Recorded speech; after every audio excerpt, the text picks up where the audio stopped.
Dans la vie, il y a deux grands mystères, l'amour et l'argent. Qu'est-ce que l'amour? La question a été explorée à fond, dans les romans, les chansons, les films, à la télévision. Mais pas la question, qu'est-ce que l'argent? La théorie de l'argent n'a jamais inspiré de film à grand succès, et ça n'a rien d'étonnant. Rien d'étonnant non plus qu'elle ne soit presque jamais mentionnée dans nos écoles. D'où vient l'argent?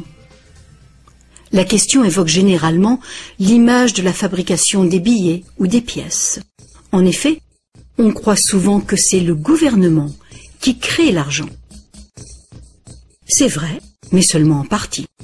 Ces symboles en papier et en métal que nous appelons l'argent sont en fait fabriqués par une agence fédérale, la monnaie. Mais la plus grosse quantité d'argent en circulation n'est pas fabriquée par la monnaie. Tous les jours, des montants colossaux d'argent sont créés par des entreprises privées, par les banques. On croit souvent que les banques prêtent l'argent que les déposants leur ont confié. Mais pas du tout. En fait, les banques créent l'argent qu'elles prêtent, pas à partir de leurs bénéfices, ni à partir de l'argent déposé, mais directement à partir des promesses de remboursement faites par les emprunteurs. La signature d'un emprunteur l'engage à payer le montant de son emprunt plus des intérêts. Sinon, il perd la maison, la voiture ou tout autre bien qu'il a acheté. C'est une très lourde obligation pour l'emprunteur.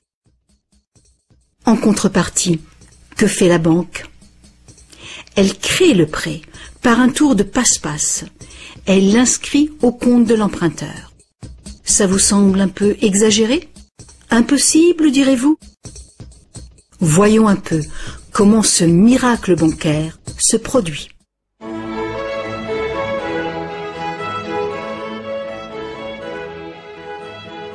Au fil de l'histoire, l'argent a pris bien des formes.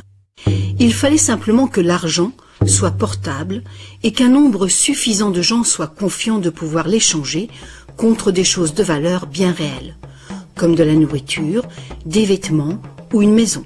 L'argent a pris la forme de fèves de cacao, de coquillages, de pierres et même de plumes. L'or et l'argent étaient des métaux attrayants, faciles à travailler. Certaines cultures sont devenues expertes dans ce travail. En frappant des pièces de monnaie, unité standard dont le poids et la pureté étaient certifiés, les orfèvres ont facilité le commerce. Bien vite, pour protéger tout son or, l'orfèvre a eu besoin d'une chambre forte. Les villageois sont venus frapper à sa porte. Ils voulaient louer un peu de place dans cette chambre forte pour garder leur or et leurs objets de valeur bien en sécurité. L'orfèvre a fini par louer tout son espace dans sa chambre forte. La location lui a rapporté un petit bénéfice. Les années sont passées et notre orfèvre a constaté une chose fort importante. Les déposants venaient rarement chercher leurs pièces d'or et ils ne venaient jamais tous en même temps. Il faut dire que les reçus faits par l'orfèvre étaient utilisés sur le marché comme s'ils étaient véritablement l'or qu'ils représentaient. Cet argent papier était plus pratique que les lourdes pièces et les montants pouvaient tout simplement être écrits au lieu d'être comptés laborieusement. Entre-temps, l'orfèvre a commencé une autre affaire. Il s'est mis à prêter son or en demandant des intérêts. Comme les reçus devenaient de plus en plus acceptés à titre de paiement, les emprunteurs ont demandé leur emprunt sous cette forme.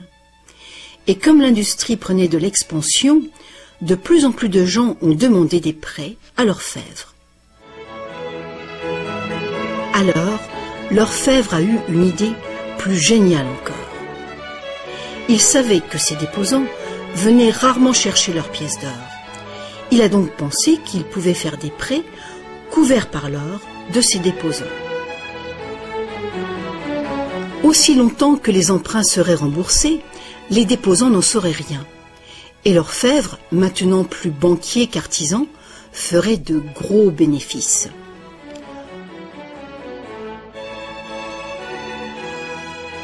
Pendant des années, en secret, l'orfèvre a tiré de bons revenus des intérêts sur les dépôts de ses clients.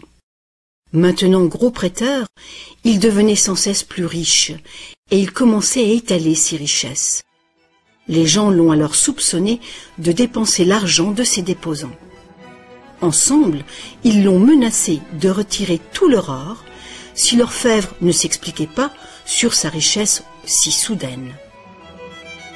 Contrairement à ce qu'on pourrait croire, la situation n'a pas tourné au désastre pour l'orfèvre. Malgré sa duplicité, il a pu montrer que les déposants n'avaient rien perdu. L'or était toujours en sécurité dans la chambre forte. Au lieu de reprendre leur or, les déposants ont demandé à l'orfèvre, devenu leur banquier, de leur verser une partie des intérêts. C'est ainsi que les banques sont nées. Le banquier payait un taux d'intérêt bas sur les dépôts et il faisait payer un dépôt d'intérêt plus élevé sur les prêts. La différence couvrait les frais de fonctionnement et ses bénéfices. La logique du système était simple comme bonjour et semblait être un moyen raisonnable de satisfaire la demande de crédit. Mais les banques ne fonctionnent plus du tout comme ça. L'orfèvre banquier n'était pas du tout satisfait du revenu qui restait après le partage des bénéfices avec ses déposants. La demande de crédit augmentait rapidement, mais ses prêts restaient limités par le montant d'or dans la chambre forte. Alors, une idée plus géniale encore lui est venue à l'esprit. Puisqu'il était le seul à savoir combien d'or il y avait dans la chambre forte, il pourrait prêter des chèques garantis par de l'or qui n'existait même pas. Aussi longtemps que les déposants ne viendraient pas tous en même temps réclamer leur or, personne ne le saurait. Ce nouvel arrangement fonctionnait à merveille et le banquier est devenu immensément riche avec les intérêts payés sur de l'or inexistant. L'idée que le banquier puisse créer de l'argent à partir de rien était trop outrageuse. Longtemps, personne n'a rien soupçonné. Mais le pouvoir d'inventer de l'argent est monté à la tête du banquier. Bientôt, l'importance des prêts et l'opulence du banquier ont déclenché de nouveaux soupçons. Certains emprunteurs ont demandé de l'or véritable plutôt que des chèques, et les rumeurs ont monté. Plusieurs déposants fortunés sont venus réclamer leur or. La fin du jeu était proche. Une foule de gens, brandissant des chèques, se sont rassemblés devant les portes closes de la banque. Hélas, le banquier n'avait pas assez d'or pour couvrir tout l'argent papier qu'il avait émis. Pour la première fois, il y avait une ruée sur la banque. Et c'est un phénomène qui épouvante tous les banquiers. Ce phénomène de retrait massif a ruiné des banques individuelles et a endommagé la confiance du public envers les banquiers. Il aurait été simple alors d'interdire cette pratique de créer de l'argent à partir de zéro. Mais les immenses crédits offerts par les banquiers étaient devenus essentiels à l'expansion du commerce européen. La pratique a donc été légalisée et réglementée. Les banquiers ont accepté de respecter des limites sur les montants d'argent fictifs qu'ils pouvaient prêter. Mais ces montants fictifs restaient bien supérieurs à la valeur réelle de l'or déposé dans la chambre forte. Bien souvent, le taux était de 9 $ fictifs pour 1 $ en or. Des inspections surprises permettaient de faire respecter ces réglementations. Un arrangement a aussi été conclu. En cas de ruée sur une banque, les banques centrales soutiendraient les banques locales en leur prêtant de l'or. La bulle du crédit, créée par les banquiers, ne pourrait pas crever et le système ne pourrait pas s'effondrer, sauf s'il y avait beaucoup de ruées sur les banques en même temps.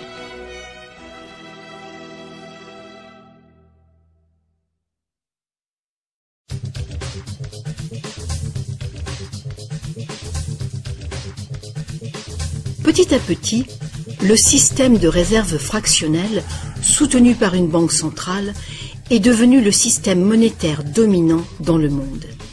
Et la fraction d'or qui garantissait l'argent créé par le processus de dette est progressivement arrivée à zéro. La nature même de l'argent a changé. Autrefois, un dollar en papier était en fait un reçu avec lequel on pouvait réclamer un poids fixe d'or ou d'argent. Actuellement, un dollar papier ou un dollar numérique peut uniquement être échangé pour un autre dollar papier ou un autre dollar numérique. Autrefois, le crédit créé par une banque privée existait sous forme de billets de banque privée. Les gens avaient le droit de refuser ces billets, tout comme ils peuvent refuser un chèque personnel aujourd'hui. À présent, le crédit créé par une banque privée est légalement convertible en devises fiduciaires émises par le gouvernement, comme les dollars, les livres sterling ou les euros. Les devises fiduciaires sont des devises créées par un décret gouvernemental. Des lois en font la monnaie que les citoyens doivent accepter pour paiement. Alors la question subsiste. Si les gouvernements et les banques peuvent tout simplement créer de l'argent, combien y a-t-il d'argent dans le monde?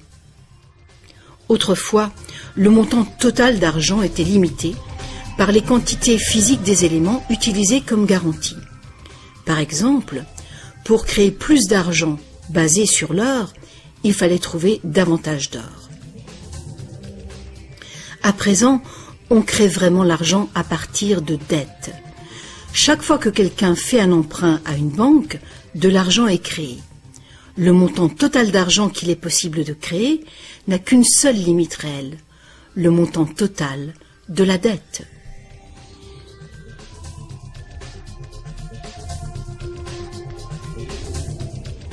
Les gouvernements placent une limite légale sur la création d'argent fictif, en imposant des règles sur les obligations de réserve fractionnelles. Mais ces obligations sont fondamentalement arbitraires. Elles varient d'un pays à un autre, d'une époque à une autre. Longtemps, il a été commun d'exiger que les banques aient au moins $1 en or, en réserve, pour garantir $10 d'argent-dette. Aujourd'hui, les ratios de réserve minimale ne s'appliquent plus du tout au rapport entre argent nouvellement créé et or en dépôt. Elles s'appliquent uniquement au rapport entre argent nouvellement créé et argent existant. De nos jours, les réserves d'une banque sont faites de 3 choses. Le montant d'argent liquide qui est émis par le gouvernement et qui est placé dans la chambre forte de la banque, le montant de crédit que la banque a auprès de la banque centrale et le montant d'argent-dette déjà existant que la banque a en dépôt. Petite illustration. Imaginons qu'une nouvelle banque vient d'ouvrir. Les investisseurs ont payé l'infrastructure de la banque et lui ont remis suffisamment d'argent liquide pour faire face aux demandes de retrait en espèces. En général, l'argent liquide dans la chambre forte n'équivaudra pas à plus d'$1 pour chaque somme de 20 ou 30 $ qui pourrait être demandée à la banque. La banque s'est jointe au système de la banque centrale qui lui permet d'emprunter de l'argent en liquide à cette banque centrale au besoin.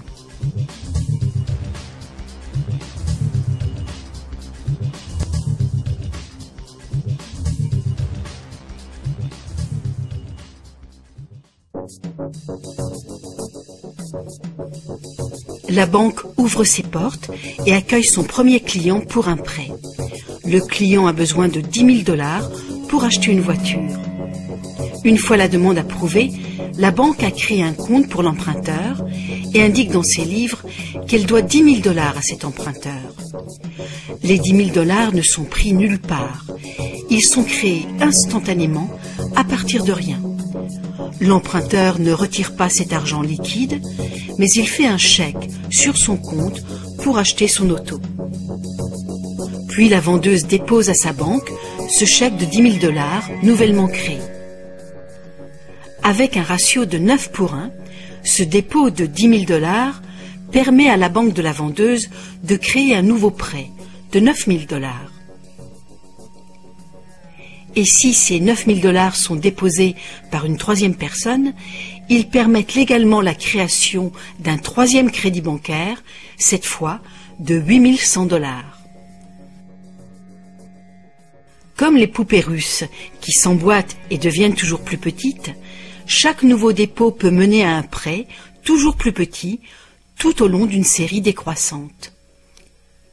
Par contre, si à tout moment l'argent créé n'est pas déposé dans une banque, mais retiré en liquide, le processus s'arrête. C'est la partie imprévisible du mécanisme de création de l'argent.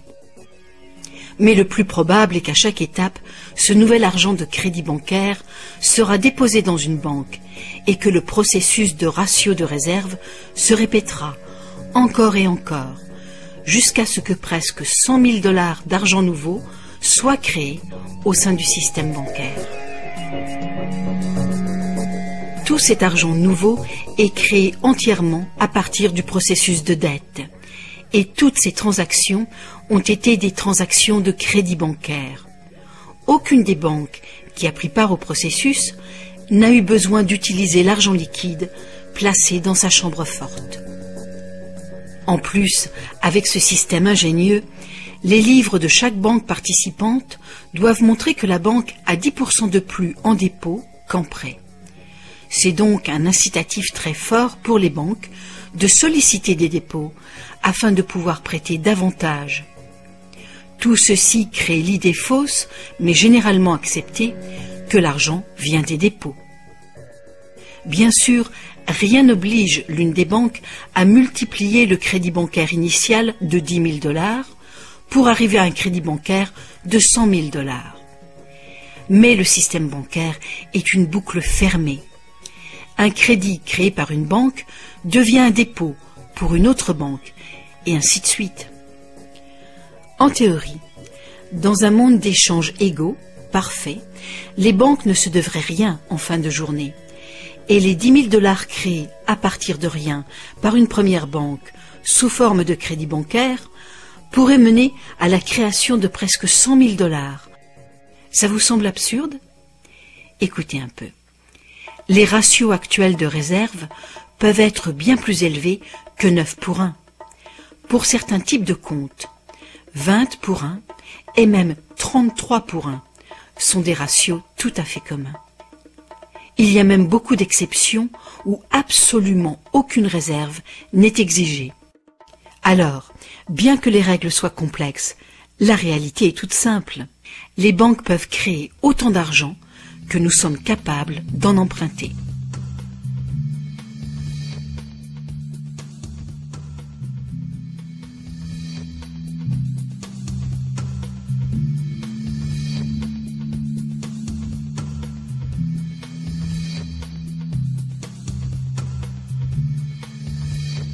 En dépit des images qu'on nous montre, l'argent créé par le gouvernement représente en général moins de 5% de l'argent en circulation.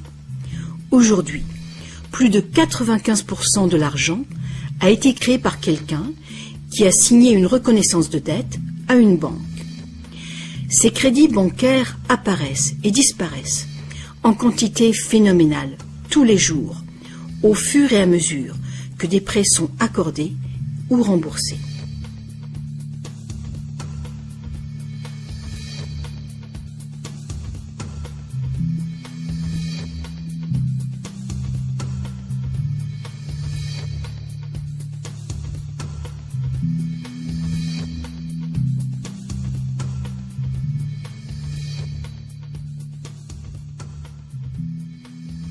Les banques ne peuvent utiliser ce genre de système qu'avec la coopération des gouvernements. Premièrement, les gouvernements passent des lois qui imposent l'utilisation de la devise nationale. Deuxièmement, les gouvernements permettent que les crédits créés par les banques privées soient payables dans leur devise nationale. Troisièmement, les cours de justice gouvernementales font respecter les obligations de paiement des dettes. Et enfin, les gouvernements adoptent des règlements qui assurent le fonctionnement et la crédibilité du système monétaire sans rien faire pour informer le public de l'origine véritable de l'argent.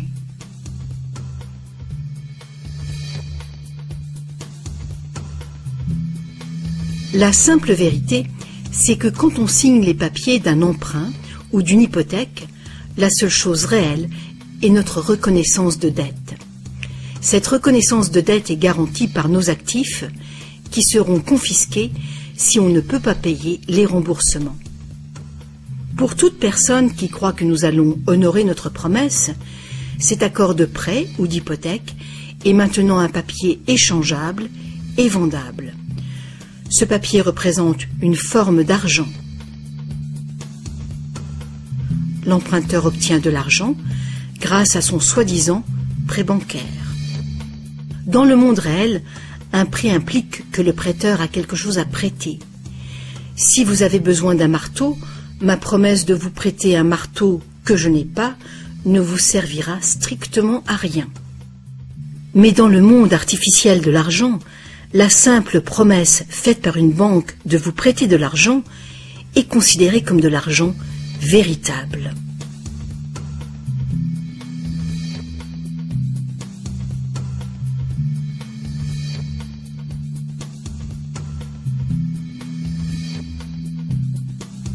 Ici encore, la vérité est simple. Sans le document signé par l'emprunteur, le banquier n'a rien du tout à prêter.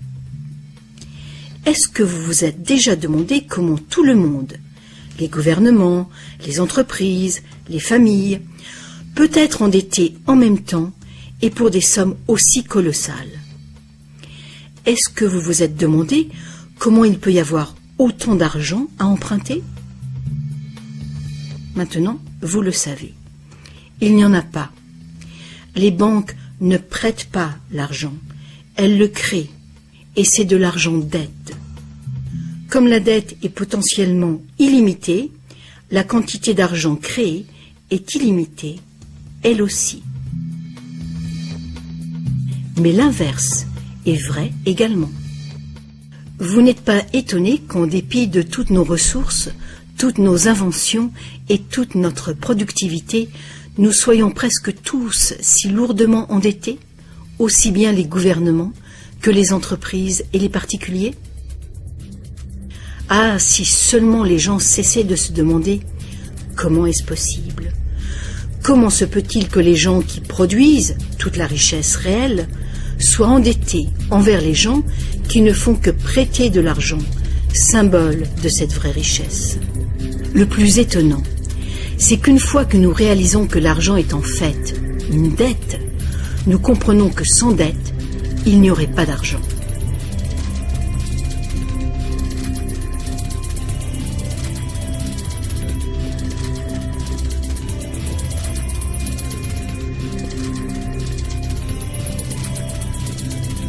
Si toute cette explication est nouvelle pour vous, rassurez-vous, vous n'êtes pas seul. Beaucoup de gens s'imaginent que si toutes les dettes étaient payées, la situation économique irait beaucoup mieux. C'est sûrement vrai au niveau individuel. Quand on a remboursé ses prêts, on a davantage d'argent à dépenser.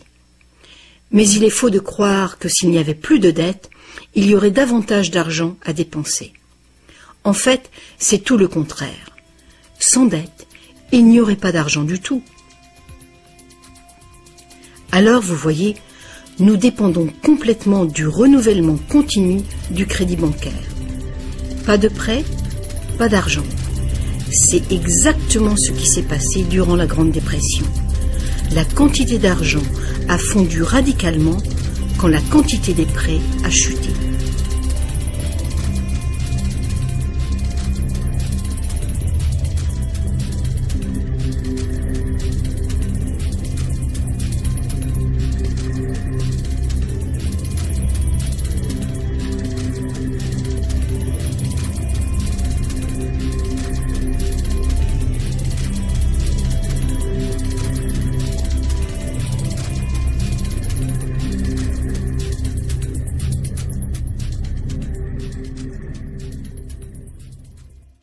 Il faut bien souligner que les banquiers créent uniquement le montant du principal.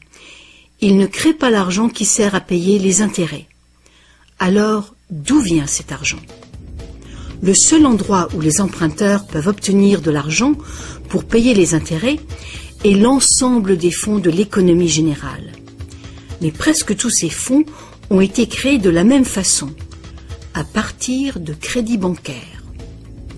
Donc partout, il y a des emprunteurs qui se trouvent dans la même situation. Ils cherchent désespérément l'argent pour rembourser le principal et les intérêts dans une réserve globale d'argent qui ne contient que le principal. Il est donc tout à fait impossible pour tout le monde de payer le principal plus les intérêts, à moins que chaque dollar d'intérêt reçu par les prêteurs ne soit recyclé vers ceux qui ont besoin de cet argent pour faire leur paiement. Il faudrait donc que les intérêts sur le principal soient dépensés à 100% pour que les emprunteurs puissent gagner les dollars correspondants encore et encore. Bien sûr, une grande partie de cet argent est dépensée sous forme d'intérêts payés aux dépositaires, de dividendes et de frais de fonctionnement. Mais une autre partie va à de nouveaux prêts ou à de nouveaux investissements, ce qui crée une nouvelle demande d'argent, et finalement, il y a un manque d'argent libéré de toute dette à gagner par les emprunteurs. C'est que pour les emprunts à court terme, comme les hypothèques et les emprunts gouvernementaux, où les intérêts dépassent de loin le principal, les risques de saisie et donc les dangers pour l'économie sont très grands, à moins de créer beaucoup d'argent pour payer les intérêts. Pour que la société continue de fonctionner, le taux des saisies doit rester bas. De plus en plus de nouvelles dettes doivent être créées pour trouver l'argent qui servira à payer les dettes précédentes. Alors bien sûr, la dette totale augmente, et les intérêts aussi, ce qui cause une escalade exponentielle de l'endettement. Seul le temps qui sépare la création des nouveaux emprunts et leur remboursement empêche le manque d'argent global de mettre le système en faillite. Mais pendant que le monstre du crédit bancaire grossit, le besoin de créer toujours plus d'argent pour le nourrir devient toujours plus urgent. Pourquoi les taux d'intérêt sont-ils si bas? Pourquoi recevons-nous des cartes de crédit que nous n'avons jamais demandées? Pourquoi est-ce que le gouvernement dépense plus vite que jamais? Est-ce que ce ne serait pas pour éviter l'effondrement de tout le système monétaire? On peut donc se demander, est-ce que ça peut continuer infiniment? Est-ce qu'un effondrement n'est pas inévitable?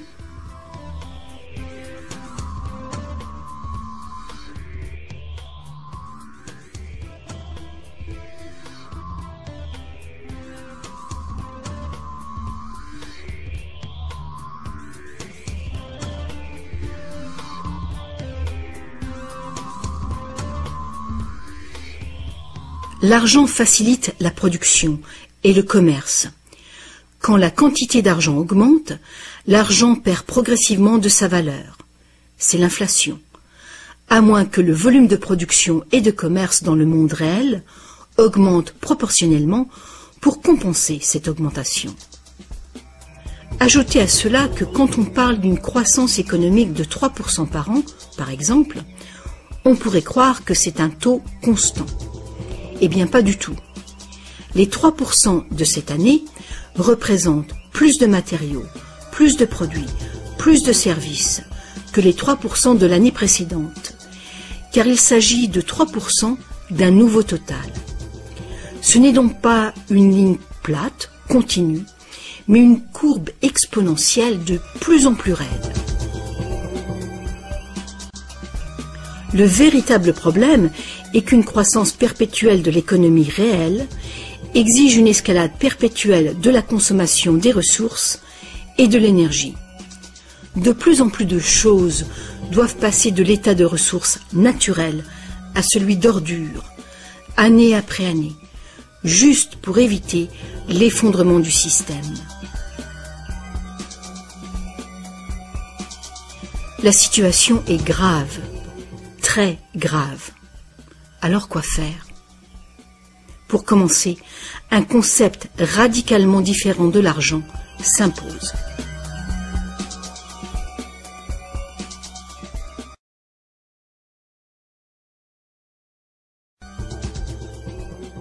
Le temps est venu pour les gens de se poser 4 questions simples et de les poser à leur gouvernement. Partout dans le monde, les gouvernements empruntent de l'argent avec intérêt aux banques privées. La dette gouvernementale est une composante majeure de la dette globale.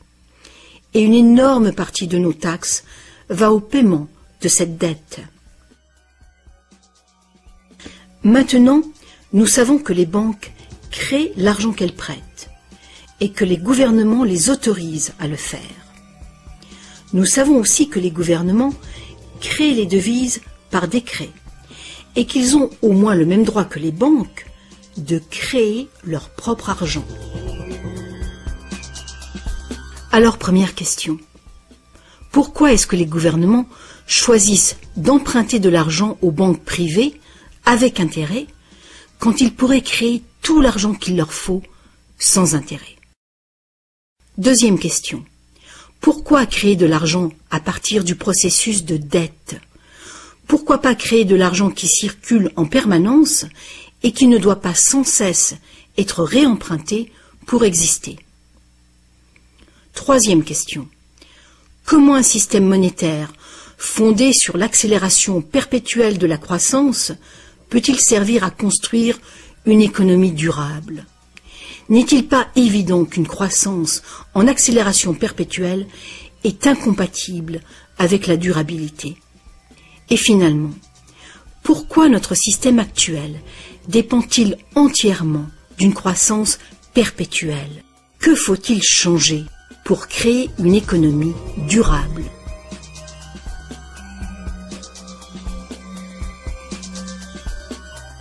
À une certaine époque, faire payer un intérêt quelconque sur un emprunt était qualifié d'usure et était passible de sanctions très sévères, allant jusqu'à la peine de mort.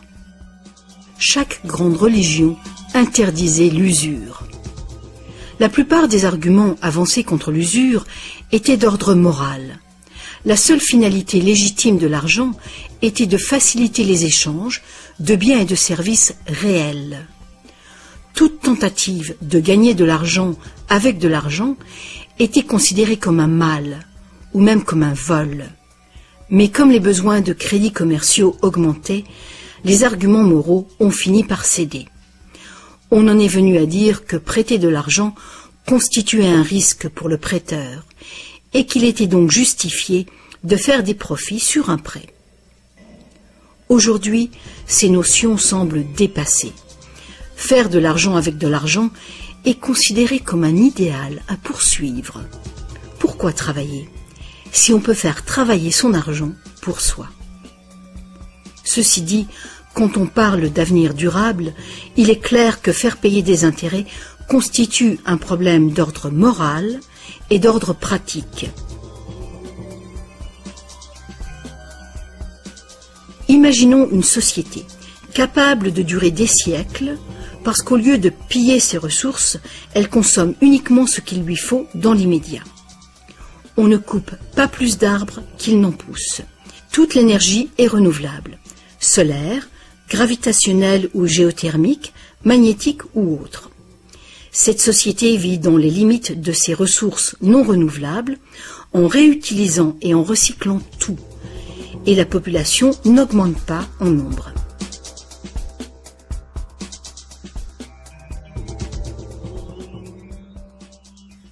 Cette société ne pourrait jamais fonctionner avec un système monétaire qui dépend complètement d'une croissance en accélération perpétuelle.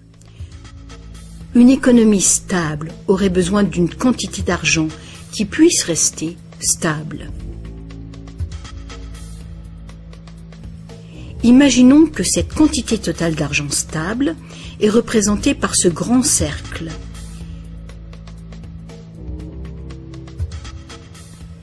Imaginons aussi que les prêteurs doivent vraiment avoir de l'argent à prêter. Si des prêteurs, à l'intérieur de ce cercle, commencent à prêter de l'argent avec intérêt, leur part d'argent va s'agrandir. S'ils continuent de prêter, toujours avec intérêt, l'argent remboursé, quel sera le résultat? Que l'argent vienne de l'or, d'un décret gouvernemental ou d'une dette, les prêteurs vont s'accaparer la totalité de l'argent. Et après toutes les saisies, toutes les faillites, ils seront propriétaires de tous les biens immobiliers. Pour régler ce problème, il faudrait que les gains résultant des prêts avec intérêt soient distribués également parmi la population. Une taxation lourde des bénéfices bancaires pourrait être une solution. Mais alors, quel intérêt les banques auraient-elles d'être en affaires? Si nous pouvions un jour nous libérer de cette situation, nous pourrions imaginer les banques comme des services sans but lucratif, qui travailleraient au service de la société. Les banques verseraient des dividendes universels aux citoyens ou prêteraient carrément sans intérêt du tout.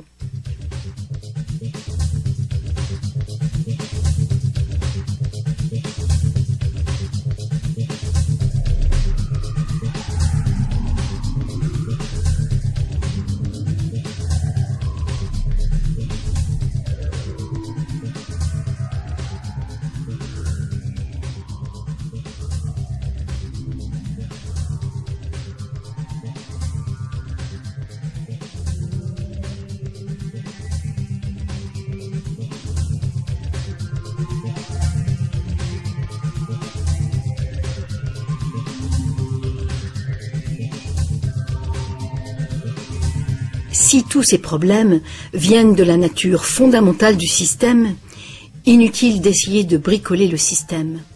Il faut le remplacer. Beaucoup de critiques réclament un retour à l'étalon or, disant qu'il a fait ses preuves de fiabilité.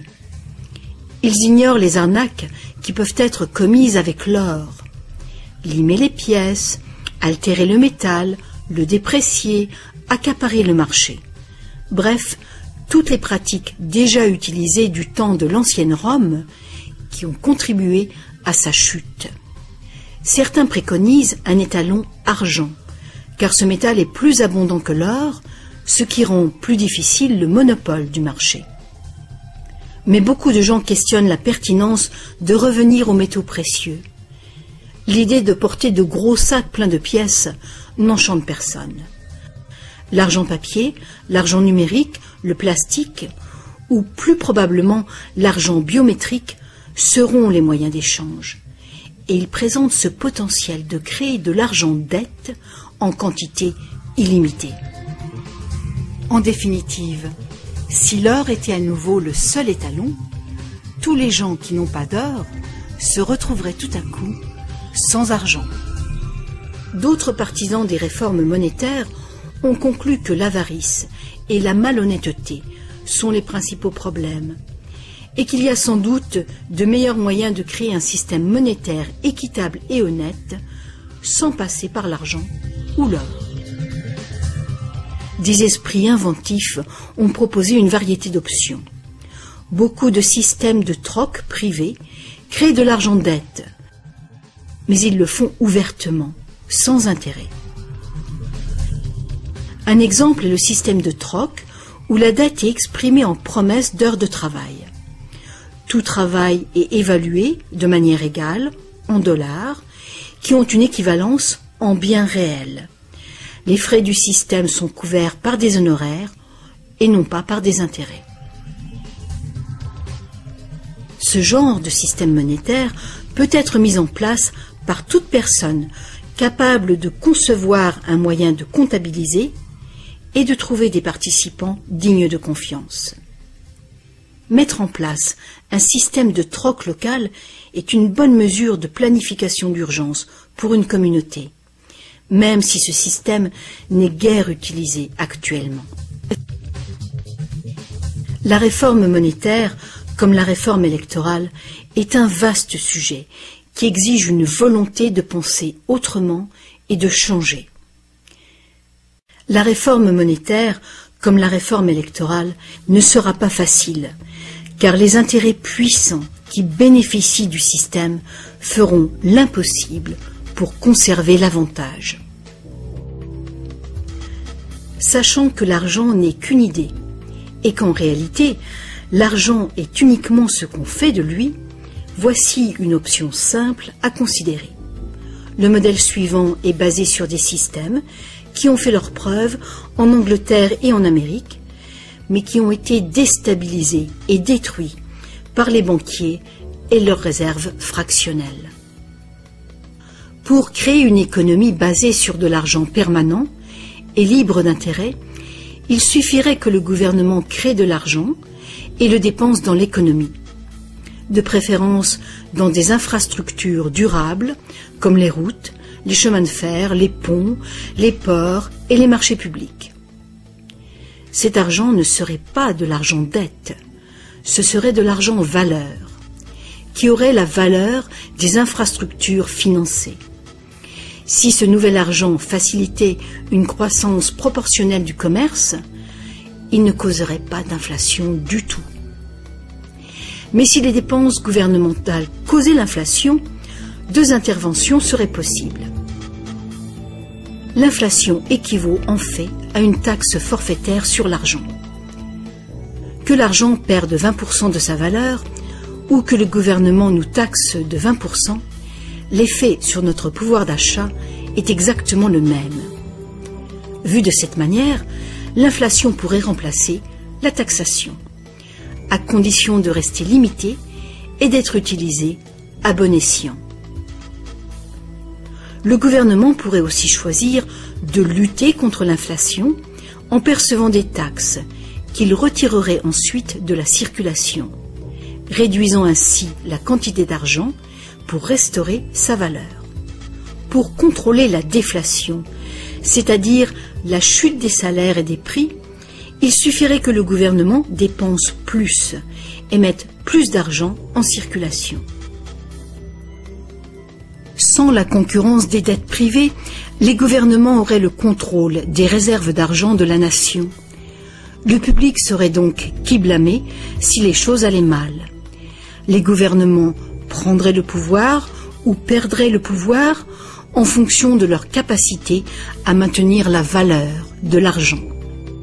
Les gouvernements fonctionneraient surtout grâce aux taxes, comme maintenant, mais ces taxes auraient beaucoup plus de pouvoir financier, puisqu'il n'y aurait plus d'intérêt à payer.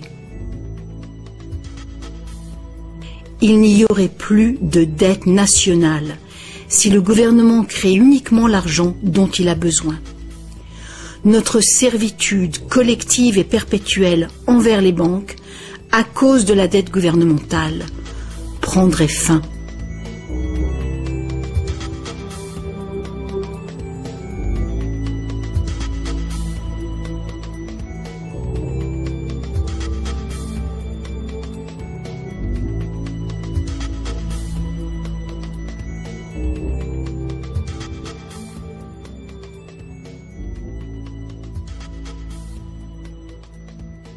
On nous a trompés.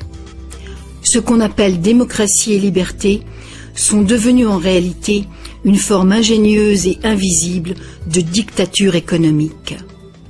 Aussi longtemps que notre société dépendra du crédit bancaire pour son apport d'argent, les banquiers continueront de décider qui reçoit de l'argent ou pas.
Peu de gens savent aujourd'hui que l'histoire des États-Unis, depuis la Révolution de 1776, a été en grande partie une lutte épique pour se libérer du contrôle des banques mondiales dominées par les Rothschild. Cette lutte a finalement été perdue en 1913, quand le président Woodrow Wilson a signé la loi de la réserve fédérale, donnant le pouvoir de créer l'argent américain à un cartel de banques internationales.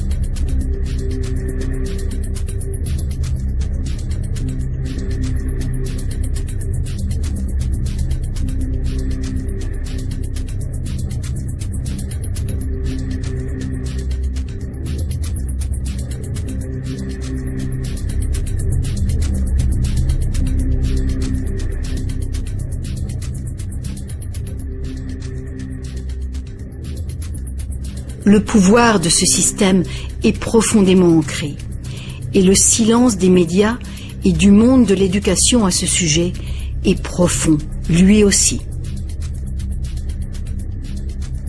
Il y a des années, un vice-premier ministre du Canada a fait un sondage informel auprès de nombreux professionnels bien éduqués et auprès de simples citoyens. Il a constaté qu'aucun d'eux ne comprenait vraiment comment l'argent était créé. En fait, on peut probablement dire que la majorité des gens, y compris les simples employés des banques, n'ont jamais réfléchi à la question. Et vous ?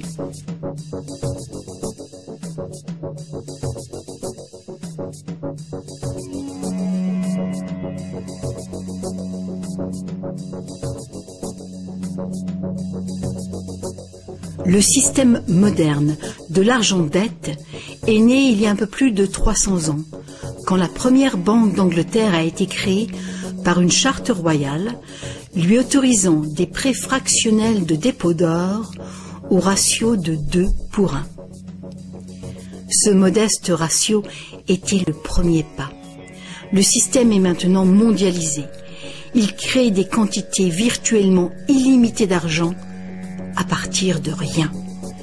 Et presque tout le monde sur la planète est enchaîné à une dette sans cesse grandissante, qui ne pourra jamais être repayée. Est-ce que tout cela serait arrivé purement par accident? Ou est-ce qu'il y a conspiration? De toute évidence, l'enjeu est considérable.